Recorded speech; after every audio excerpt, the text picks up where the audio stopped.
Welcome to the guide, Exile. Do you want to go fast, shatter enemies, leech like a maniac, watch your life pool flicker like an old television, and sacrifice your life to deal damage? All at the same time? Well then, I believe that I have the build for you. That is the Crit Self-Cast Dark Pact Berserker. We make use of the brand new skill Dark Pact, released with 3.0. This is a chaos damage skill gem that we can self-cast, so that its base damage is calculated from our maximum life. We also gain a nice more multiplier to that base damage built into the gem if we are self-casting it. However, this does come at the cost of spending 6% of our maximum life per cast. If you are faint of heart and using your life to deal damage causes your heart to skip a beat, I do not recommend this build for you. That being said, I cannot vouch for the hardcore viability of this build. As a side note, all of the footage seen in this video is done on a 5-link carcass jack, with a bright beak as a weapon, and 2 property non-crit jewels. Now let's get into more specifics of the build.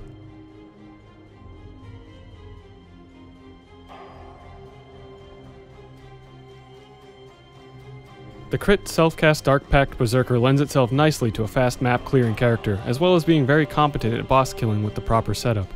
It has a very high ceiling for gearing, meaning that we can start with very decent rare gear and move into more expensive uniques and rare options to massively improve our damage output. Offensively, we make use of Dark Pact as our main skill. As mentioned before, we self-cast this skill, sacrificing 6% of our life each cast. However, self-casting provides us with the nice inherent more multiplier from the skill gem. We're also going crit to maximize our damage output through critical strike multiplier, and to make use of Herald of Ice and Herald of Thunder on kill effects. Upon critical strike, we automatically apply ailments for which we have the damage for. This means we always freeze and shock enemies with our 2 heralds up upon crit. Herald of Ice provides us a nice large shattering explosion to assist in our clearing, and Herald of Thunder provides us with lightning bolts to passively apply our curse, Assassin's Mark. Just listen to that beautiful shatter. We also make use of an Orb of Storms to proc Arcane Surge for more spell damage and cast speed, as well as to provide power charges on single target encounters. Finally, from Dodre's Elixir we gain Frenzy charges for more damage. Defensively, we make use of a couple different layers. We first run Arctic Armour with our remaining mana to help mitigate physical and fire hits while we are casting. On our shield charge we have Fortified to reduce all incoming hit damage by 20%. From Dodre's Elixir we gain Endurance charges for more physical mitigation.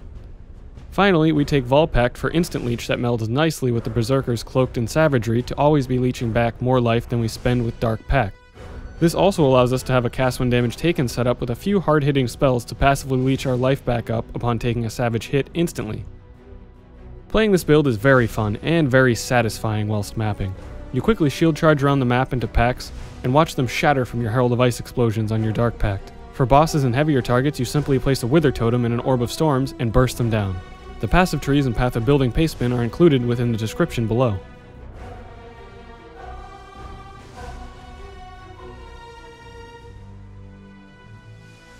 Pros of this build include, there are no required uniques and it has a very high gear ceiling.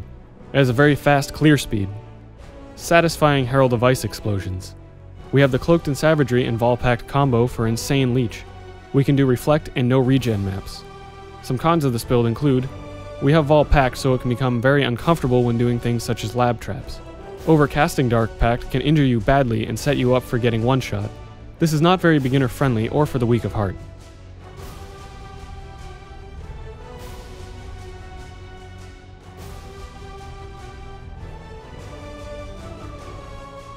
For our class in Ascendancy, we're going to be going with the Marauder Berserker. This Ascendancy provides us a very strong base, providing us not only damage but utility as well. We get access to Universal Life and Mana Leech with Pain Reaver. Leech is very tough to come by on spells and requires heavy investment outside of this Ascendancy. Cloaked in Savagery provides us with 100% of our damage leeched upon taking a savage hit, which melds very nicely with Vaal Pact, meaning that a single hit will always leech us to full life. Brave the Slaughter and smaller nodes within the Ascendancy provide us with more mobility speed for our shield charge. Finally, Aspect of Carnage provides us with a juicy 40% more multiplier, basically giving us another gem link. But this comes at the cost of taking 10% increased damage from all sources, which we do our best to mitigate through previously mentioned defensive layers. For Ascendancy progression, I would follow this order.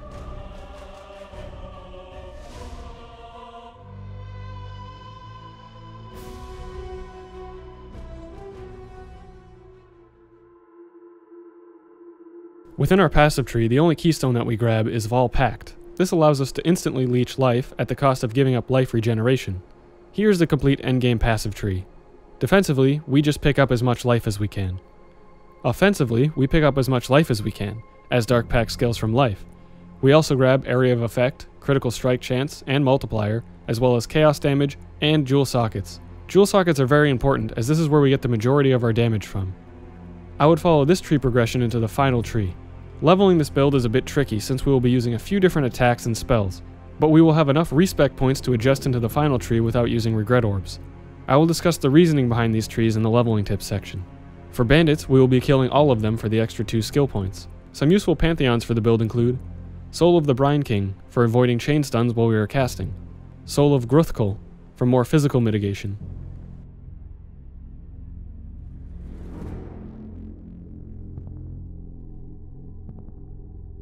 Here are the following gem links for the build. Support gem links are showed in order of importance. 4 links can go on any helmet, gloves, or boots, and 3 links can go on the weapon or shield. For map clearing, you will want to have increased area of effect for your 6 link. For bosses, you will want to swap increased area of effect for concentrated effect. This cast when damage taken will proc at a savage hit, and leech 100% of the damage that the spells deal back to you. This setup should be placed in your gloves if and when you get Essence of Insanity crafted gloves.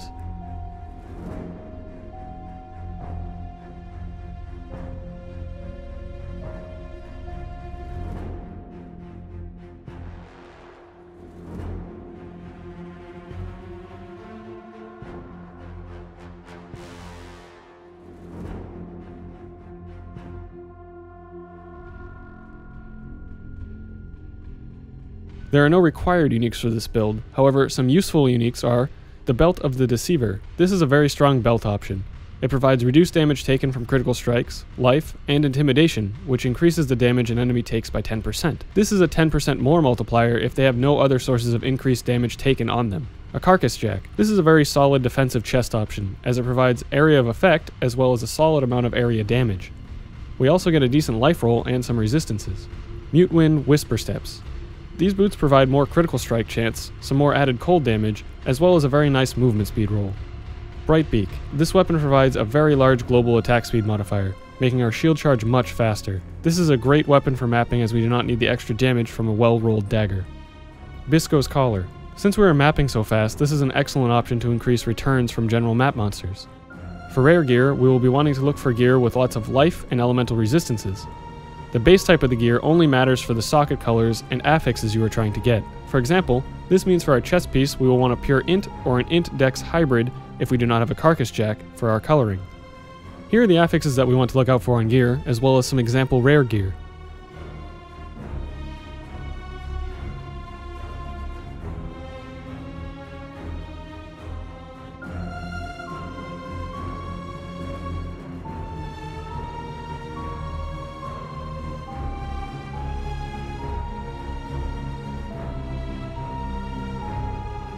There are only a few requirements of certain rare gear.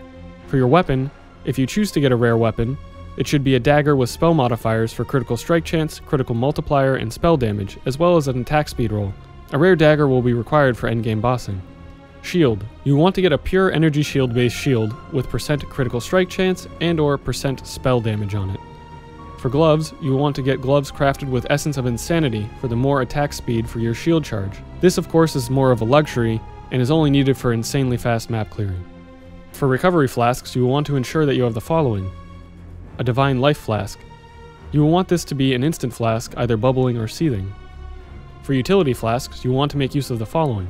A Diamond Flask, for making your critical strike chance lucky. This buff is not reflected on the character sheet, but ultimately makes your critical strike chance roll twice on an enemy if it fails to check the first time, making for more consistent critical strikes. A Basalt Flask, for the flat reduction to physical damage. A Silver Flask for the increased attack, cast, and movement speed, helping out your Dark Pact and shield charge. An excellent and cheap unique flask option for this build is Dodre's Elixir.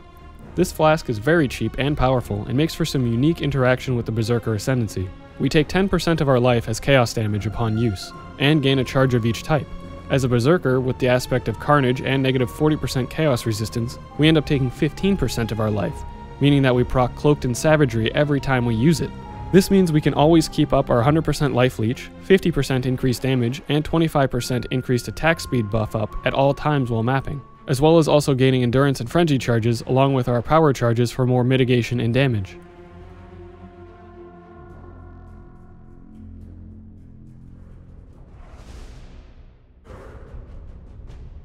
For leveling this build, we will have to take a few different steps before we switch to Dark Pact. I initially leveled my build as a Scorching Ray cast while channeling Firestorm, as I was unsure of what skill I was going to play and respec into Dark Pact later around level 70 after the story content. You might be able to level as pure Dark Pact once you get it, but I did not do it, so I cannot vouch for it. I would recommend the following method for leveling. We will first start out as a generic two-handed Sunder Marauder until about level 38, when we get cast while channeling. You can make use of many leveling uniques to make this easier. Here are a couple options for leveling as melee. At level 1 we will want to get Cleave with Ruthless, along with 2 axes of any rarity. At level 4 you will want to get an Ancestral Protector. At level 10 you will want to pick up Leap Slam for movement, as well as link Cleave with Ruthless and Added Fire. At level 12 we will grab Sunder, and link that with Ruthless and Added Fire. You will also want to get a Firestorm and Scorching Ray to begin leveling. At level 18, you will want to get Sunder linked with melee physical damage and Ruthless. You will also want to begin using a Herald of Ash. At level 24, you will begin using Hatred. At level 28, you will want to begin leveling your Dark Pact. Now at level 38, you will want to switch to spellcasting. This is when you should have Elemental Overload in the tree. You will want to refund all of your points from Resolute Technique back to Born to Fight, and disperse them into Pathing, Spell Damage, and Life. It is important to spec out of Resolute Technique so that you can crit to proc Elemental Overload. You can make use of any Elemental Scepter and Shield during this time. You should also run a Blasphemy Flammability and Arctic Armor. After you've completed the story content, I would say you should swap to Dark Pact now, as you should have enough life, crit, and jewels from the tree to make it feel comfortable. At this point you will also want to drop Elemental Overload.